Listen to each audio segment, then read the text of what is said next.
Hi everyone and welcome to Nomtendo, the show where we teach you how to make the most popular foods around right in your home kitchen. I'm your host Noah, and today we're talking about a leaf that's taken Los Angeles and really the rest of the country by storm. Of course, I'm talking about kale.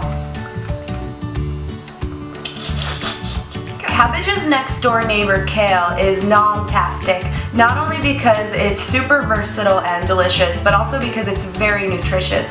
It's a superfood, which means it's packed with nutrients like proteins, amino acids, vitamins, really everything you want to get more of into your diet. Kale has been making it into menus all over health-conscious Los Angeles. While there's no hard and fast agreement about who makes the best kale dish in town, we here at Nomtendo are huge fans of the kale salad at Venice Beach Eatery Lemonade, and that's what we're going to show you how to make today. Let's check it out. Hey guys, I'm Heidi. Hi Yana. Hey. We're really big fans of the show. We're heading over to Lemonade today. We want to check out the kale salad. We've heard great things. Yeah, and we wanted you guys to recreate it for us. We're at the Venice Beach location right behind us. I actually haven't been here before or tried the kale salad, so let's go check it out. Okay, can I get the napkins and the kale salad? It has mushrooms and celery in it, and I like the dressing. It's citrusy. You can appreciate the benefits, and it's really healthy. It's very fresh. I could taste just all the different elements like the citrus and the mushrooms and the celery, and there really is a spicy kick to it, so I love that because I'm Korean and I love the spice. How would you guys make it at home? Wow, that made me hungry. Let's learn how to make it. In the kitchen with Chef Khan, who's going to show us how to make an adapted version of Lemonade's kale salad. We're going to make something with a lot of the similar taste profiles in it.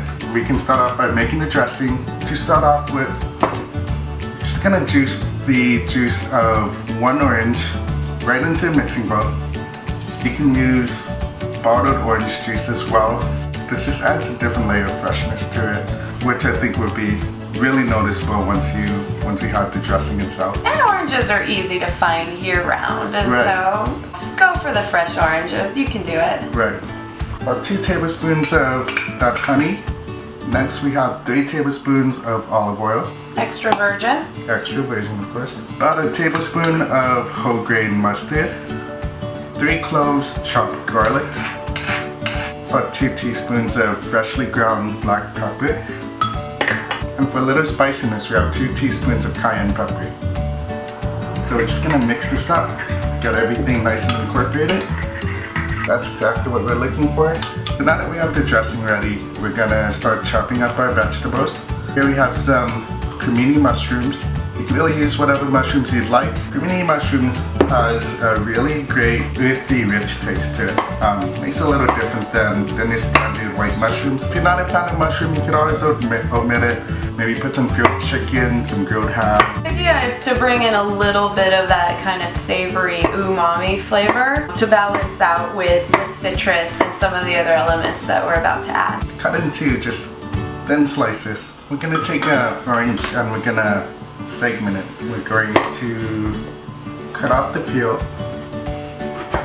We're trying to cut out as much of the white while leaving as much of the flesh. Right, so it's less bitter.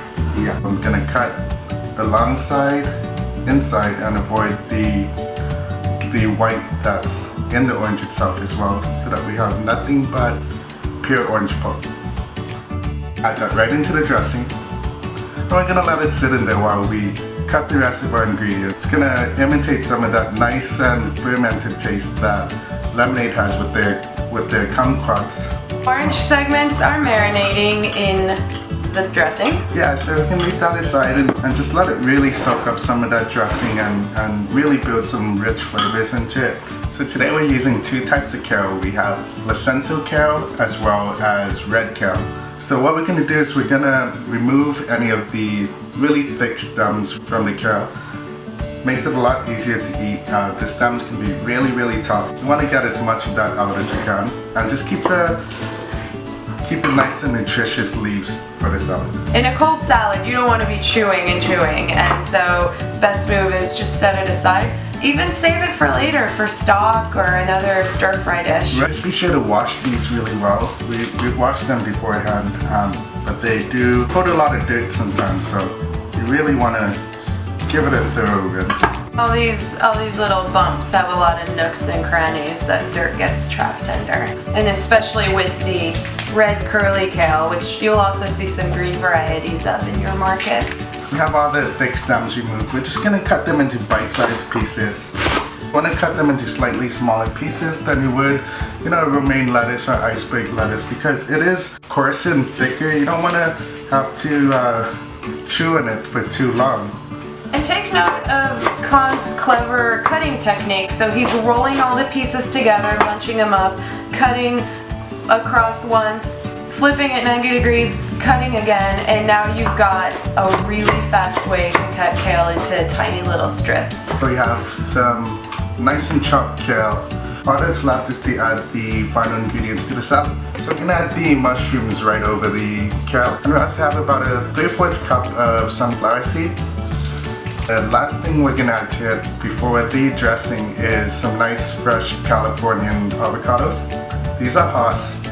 So I'm just gonna score them right through to the skin. Use like a butter knife or something so you don't cut your hand, it doesn't go through the peel. Just gonna cross hatch it like that. Really makes scooping it out a lot easier. Now that we have this nice cross hatches made on the avocado, we're just gonna scoop it right out. It's that easy. Just pop it right over the salad. Just love avocado. It adds an element of creaminess. It's a healthy fat, and again, it just adds to how satisfying and filling the salad is. The last thing to do is just to add the dressing with those nice and marinated orange segments in. Know what you want to do the honors? I'd love to. Thank you. Right. Let's just make it easy on me and pour it. Wow. Now we want to toss it to coat. Right? Could have used a bigger bowl. Could have used a bigger bowl, yes.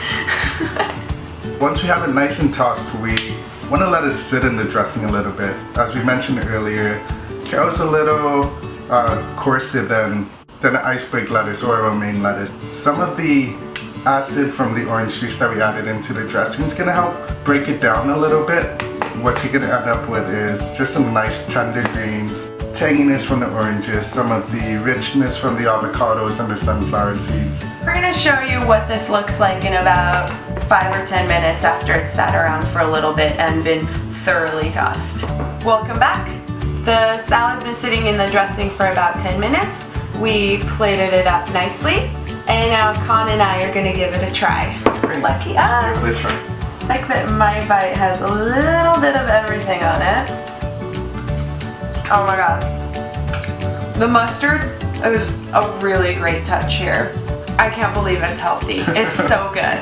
Now that we've shown you how easy this is to make at home, give it a try, leave us a comment, and tell us how much you love it. Thanks for watching.